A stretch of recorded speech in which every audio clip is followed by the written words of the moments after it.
We're back in the TEDx studio in Amsterdam, and I'm joined now by wilderness guru, so to speak, Alan McSmith. Fresh from the wilderness, I might add. I'll talk to you in a little bit. Let's just get acquainted first. Sure. Alan McSmith.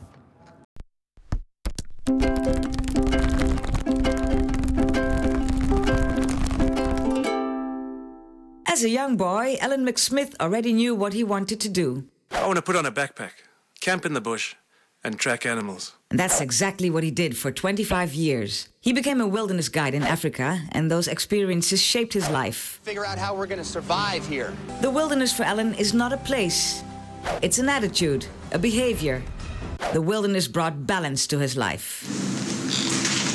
Okay, I've never become a monk, and I've never lived in the Himalayas. Nature values like humility and tolerance can inspire societies.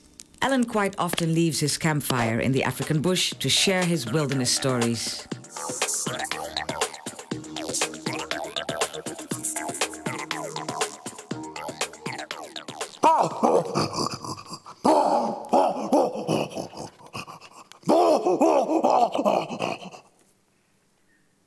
So, Alan, when did you first realize the importance of nature?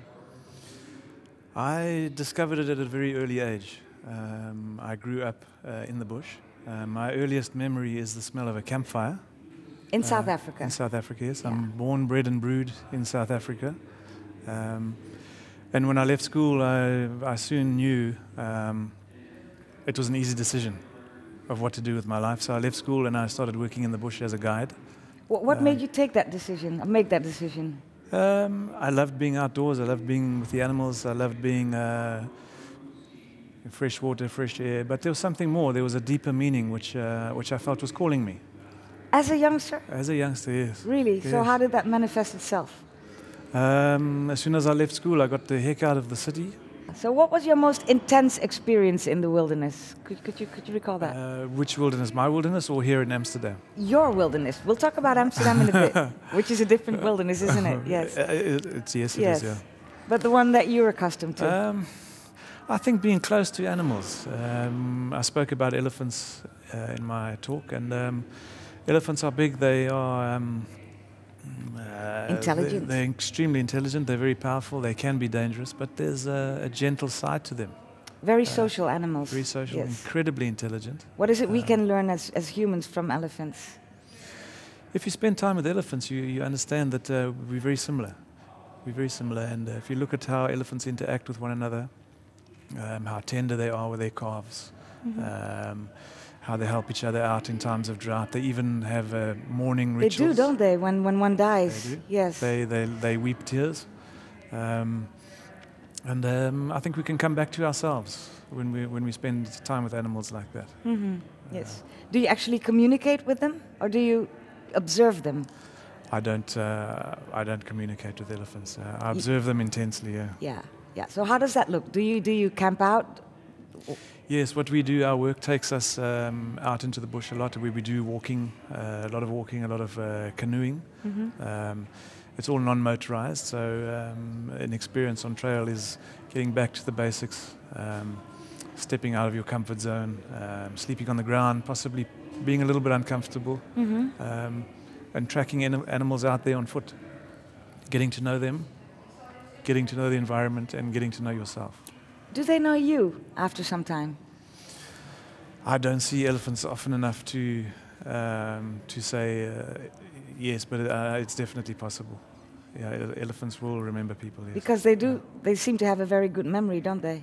Well, they're intelligent. Yes, and they are. Yes. You know, an elephant's brain, it's only born with a small portion of its brain, a small percentage of its brain, and as the elephant grows, its brain grows, like we do, and that is a capacity to learn, a capacity to teach, and to capacity to love, even. Yes. So now let's switch to this wilderness that we call a city, urbanized wilderness. What is it that we as humans lose by living in an urban area? I think it's a good question. You're putting me on the spot, but I think you lose your personal identity. I think we're so accustomed to living in crowds, living in groups, where that becomes more important than the individual. And I think we need to reclaim our individuality back. Why is that so important? To make decisions, to make our own decisions, as opposed to being led by masses. Scientists, journalists, Yes, politicians. And an event like this it's an eye-opening event. It gives the platform for people to be individuals and say, no, I don't think that's right. Or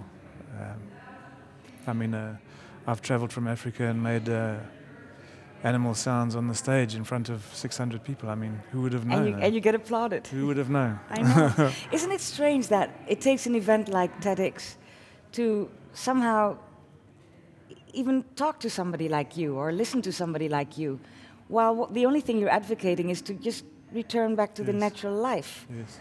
Why are we so afraid of that? Why the distance? I believe it's because if you go back in time, society proves this time and time again. If we can't touch something or feel it or count it or eat it, if we can't explain it, we either, at best, we ignore it, or at worst, we destroy it. Mystery scares us. Is it fear that we're driven by? I think we're driven by fear, largely, yes. So that's why we're huddling together in unsightly buildings? Yeah, look, it's. I can't answer that. I can't say yes or no to that, but it's a process of understanding where we've come from, where we are now, and where we're going. And in order to understand that the best, I believe, we need to go back and rediscover ourselves in nature. How will you take the big crowds with you down that path? Because, well, I do know you were very popular here today. If I watch my Twitter timeline, it's full of you. So that means you struck a chord with people. Yeah. What will it take for you, not just to strike that chord, but to actually lead people back to where they should be? You know, the wilderness experience is all around us. And I'm certainly not saying you have to come to Africa and come and enjoy a trail with me to understand it. That's not what I'm saying at all. It happens all around us. TEDx is a wilderness experience because it's getting people out here, being true to themselves, being honest and open, being transparent, and that takes some courage. And I suspect there are a lot of people here that have this amazing amount of energy ready to be unleashed on the world. And they find each other here. And that is a natural thing to do. That is a wilderness experience. Yes, right.